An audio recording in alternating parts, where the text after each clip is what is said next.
श्रीमद् भागवत महापुराण पंचम स्कंद 10वां अध्याय जड़ भरत और राजा रहुगण की भेंट।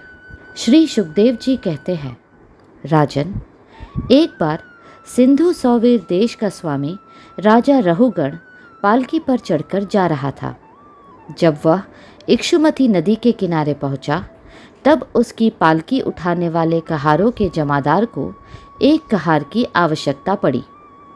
कहार की खोज करते समय दैववश उसे ये ब्राह्मण देवता मिल गए।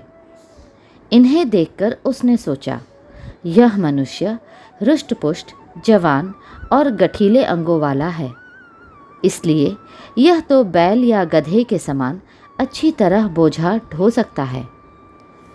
यह सोचकर उसने बेगार में पकड़े हुए अन्य कहारों के साथ इन्हें भी बलात्कार से पकड़कर पालकी में जोड़ दिया। महात्मा भरत जी यद्यपि किसी प्रकार इस कार्य के योग्य नहीं थे, तो भी वे बिना कुछ बोले चुपचाप पालकी को उठा ले चले। वे द्विजवर कोई जीव पैरों तले दब न जाए, इस डर से आगे की एक बाण पृथ्वी देखकर चलते थे। इसलिए दूसरे कहारों के साथ उनकी चाल का मेल नहीं खाता था। अतः जब पालकी टेढ़ी सीधी होने लगी, तब यह देखकर राजा रहुगण ने पालकी उठाने वालों से कहा, अरे कहारों, अच्छी तरह चलो, पालकी को इस प्रकार ऊंची नीची करके क्यों चलते हो? तब अपने स्वामी का यह आक्षेप युक्त वचन सुनकर कहारों को डर लगा कि कहीं राजा उन्हें दंड न दे। इसलिए उन्होंने राजा से इस प्रकार निवेदन किया, महाराज, यह हमारा प्रमाद नहीं है। हम आपकी नियम मर्यादा के अनुसार ठीक ठीक ही पालकी ले चल रहे हैं। यह एक नया कहार अभी अभी पालकी में लगाया गया है, तो भी यह जल्दी जल्दी नहीं चलता। हम लोग इसके साथ पालकी नहीं ले जा सकते। कहारों के ये दीन वचन सुनकर राजा रहुगण ने सोचा, संसर्ग से उत्पन्न होने वाला दोष एक व्यक्ति में होने पर भी उससे संबंध रखने वाले सभी पुरुषों में आ सकता है। इसलिए यदि इसका प्रतिकार न किया गया तो धीरे धीरे ये सभी कहार अपनी चाल बिगाड़ लेंगे। ऐसा सोचकर राजा रहुगण को कुछ क्रोध हो आया। यद्यपि उसने महापुरुषों का सेवन किया था, तथापि क्षत्रिय स्वभाववश बलात्कार से उसकी बुद्धि रजोगुण से व्याप्त हो गई और वह उन द्विज श्रेष्ठ से, जिनका ब्रह्म तेज भस्म से ढके हुए अग्नि के समान प्रकट नहीं था, इस प्रकार व्यंग से भरे वचन कहने लगा, अरे भैया, बड़े दुख की बात है। अवश्य ही तुम बहुत थक गए हो। ज्ञात होता है तुम्हारे इन साथियों ने तुम्हें तनिक भी सहारा नहीं लगाया। इतनी दूर से तुम अकेले ही बड़ी देर से पालकी ढोते चले आ रहे हो। तुम्हारा शरीर भी तो विशेष मोटा ताजा और हट्टा कट्टा नहीं है, और मित्र, बुढ़ापे ने अलग तुम्हें दबा रखा है। इस प्रकार बहुत ताना मारने पर भी वे पहले की ही भांति चुपचाप पालकी उठाए चलते रहे। उन्होंने इसका कुछ भी बुरा न माना, क्योंकि उनकी दृष्टि में तो पंचभूत, इंद्रिय और अंतःकरण का संघात यह अपना अंतिम शरीर अविद्या का ही कार्य था। वह विविध अंगों से युक्त दिखाई देने पर भी वस्तुतः था ही नहीं। इसलिए उसमें उनका मैं मेरेपन का मिथ्या अध्यास सर्वथा निवृत्त हो गया था और वे ब्रह्मरूप हो गए थे। किंतु पालकी अब भी सीधी चाल से नहीं चल रही है। यह देखकर राजा रहुगण क्रोध से आग बबूला हो गया और कहने लगा, अरे यह क्या तू जीता ही मर गया है? तू मेरा निरादर करके मेरी आज्ञा का उल्लंघन कर रहा है। मालूम होता है तू सर्वथा प्रमादी है। अरे, जैसे दंड पाणी यमराज जन समुदाय को उसके अपराधों के लिए दंड देते हैं, उसी प्रकार मैं भी अभी तेरा इलाज किए देता हूँ, तब तेरे होश ठिकाने आ जाएंगे। रहुगण को राजा होने का अभिमान था, इसलिए वह इसी प्रकार बहुत सी अनाप शनाप बातें बोल गया। वह अपने को बड़ा पंडित समझता था, अतः रज तम युक्त अभिमान के वशीभूत होकर उसने भगवान के अनन्य प्रीति पात्र भक्तवर भरत जी का तिरस्कार कर डाला। योगेश्वरों की विचित्र कहनी करनी का तो उसे कुछ पता ही न था। उसकी ऐसी कच्ची बुद्धि देखकर वे संपूर्ण प्राणियों के सुहृद एवं आत्मा ब्रह्मभूत ब्राह्मण देवता मुस्कुराए और बिना किसी प्रकार का अभिमान किए इस प्रकार कहने लगे। जड़ भरत ने कहा, राजन, तुमने जो कुछ कहा वह यथार्थ है, उसमें कोई उलाहना नहीं है। यदि भार नाम की कोई वस्तु है तो ढोने वाले के लिए है, यदि कोई मार्ग है तो वह चलने वाले के लिए है, मोटापन भी उसी का है। यह सब शरीर के लिए कहा जाता है, आत्मा के लिए नहीं। ज्ञानी जन ऐसी बात नहीं करते। स्थूलता, कृष्णता, आधि, व्याधि, भूख, प्यास, भय, कलह, इच्छा, बुढ़ापा, निद्रा, प्रेम, क्रोध, अभिमान और शोक, ये सब धर्म देहाभिमान को लेकर उत्पन्न होने वाले जीव में रहते हैं। मुझ में इनका लेश भी नहीं है।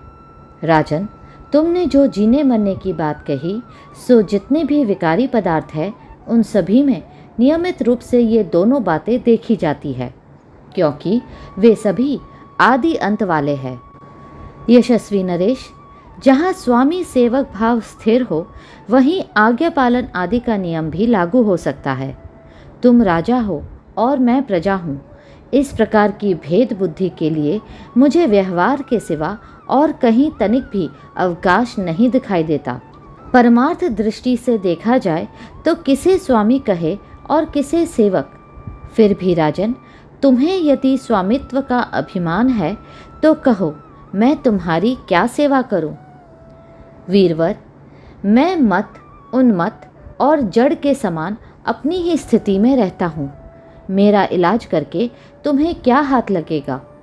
यदि मैं वास्तव में जड़ और प्रमादी ही हूँ तो भी मुझे शिक्षा देना पिसे हुए को पिसने के समान व्यर्थ ही होगा। श्री सुखदेव जी कहते हैं, परीक्षित, मुनिवर जड़ भरत यथार्थ तत्व का उपदेश करते हुए इतना उत्तर देकर मौन हो गए। उनका देहात्म बुद्धि का हेतुभूत अज्ञान निवृत्त हो चुका था, इसलिए वे परम शांत हो गए थे।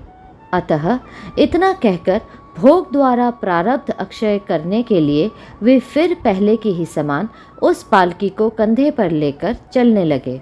सिंधु सौवीर नरेश रहुगण भी अपनी उत्तम श्रद्धा के कारण तत्व जिज्ञासा का पूरा अधिकारी था। जब उसने उन द्विज श्रेष्ठ के अनेकों योग ग्रंथों से समर्थित और हृदय की ग्रंथि का छेदन करने वाले ये वाक्य सुने, तब वह तत्काल पालकी से उतर पड़ा। उसका राजमद सर्वथा दूर हो गया और वह उनके चरणों में सिर रखकर अपना अपराध क्षमा कराते हुए इस प्रकार कहने लगे, देव, आपने द्विजों का चिन्ह यज्ञोपवीत धारण कर रखा है। बतलाइए, इस प्रकार प्रच्छन्न भाव से विचरने वाले आप कौन हैं? क्या आप दत्तात्रेय आदि अवधूतों में से कोई है? आप किसके पुत्र हैं? आपका कहाँ जन्म हुआ है और यहाँ कैसे आपका पदार्पण हुआ है? यदि आप हमारा कल्याण करने पधारे हैं तो क्या आप साक्षात सत्वमूर्ति भगवान कपिल जी ही तो नहीं है? मुझे इंद्र के वज्र का कोई डर नहीं है, न मैं महादेव जी के त्रिशूल से डरता हूँ और न यमराज के दंड से। मुझे अग्नि, सूर्य, चंद्र, वायु और कुबेर के अस्त्र शस्त्रों का भी कोई भय नहीं है, परंतु मैं ब्राह्मण कुल के अपमान से बहुत ही डरता हूँ। अतः कृपया बतलाइए, इस प्रकार अपने विज्ञान और शक्ति को छुपाकर मूर्खों की भांति विचरने वाले आप कौन हैं? विषयों से तो आप सर्वथा अनासक्त जान पड़ते हैं। मुझे आपकी कोई थाह नहीं मिल रही है। साधो, आपके योग युक्त वाक्यों की बुद्धि द्वारा आलोचना करने पर भी मेरा संदेह दूर नहीं होता। मैं आत्मज्ञानी मुनियों के परम गुरु और साक्षात श्री हरि की ज्ञान शक्ति के अवतार योगेश्वर भगवान कपिल से यह पूछने के लिए जा रहा था कि इस लोक में एकमात्र शरण लेने योग्य कौन है। क्या आप वे कपिल मुनि ही हैं जो लोकों की दशा देखने के लिए इस प्रकार अपना रूप छिपाकर विचर रहे हैं? भला घर में आसक्त रहने वाला विवेकहीन पुरुष योगेश्वरों की गति कैसे जान सकता है? मैंने युद्ध आदि कर्मों में अपने को श्रम होते देखा है, इसलिए मेरा अनुमान है कि बोझा ढोने और मार्ग में चलने से आपको भी अवश्य ही होता होगा। मुझे तो व्यवहार मार्ग भी सत्य ही जान पड़ता है, क्योंकि मिथ्या घड़े से जल लाना आदि कार्य नहीं होता, अर्थात देहादि के धर्मों का आत्मा पर कोई प्रभाव ही नहीं होता। ऐसी बात भी नहीं है। चूल्हे पर रखी हुई बटलोई जब अग्नि से तपने लगती है तब उसका जल भी खौलने लगता है और फिर उस जल से चावल का भीतरी भाग भी पक जाता है। इसी प्रकार अपनी उपाधि के धर्मों का अनुवर्तन करने के कारण देह, इंद्रिय, प्राण और मन की सन्निधि से आत्मा को भी उनके धर्म, श्रम आदि का अनुभव होता ही है। आपने जो दंड आदि की व्यर्थता बताई, सो राजा तो प्रजा का शासन और पालन करने के लिए नियुक्त किया हुआ उसका दास ही है। उसका उन्मत्त आदि को दंड देना पिसे हुए को पिसने के समान व्यर्थ नहीं हो सकता, क्योंकि अपने धर्म का आचरण करना भगवान की सेवा ही है। उसे करने वाला व्यक्ति अपनी संपूर्ण पाप राशि को नष्ट कर देता है। दीनबंधो, राजत्व के अभिमान से उन्मत्त होकर मैंने आप जैसे परम साधु की अवज्ञा की है।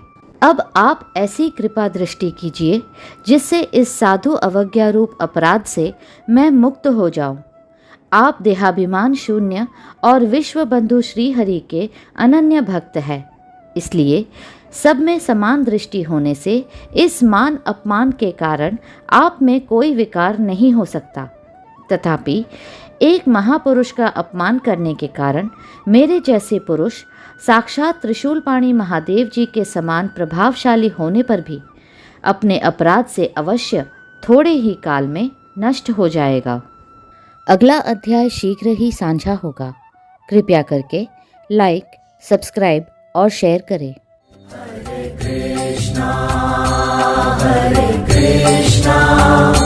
कृष्णा कृष्णा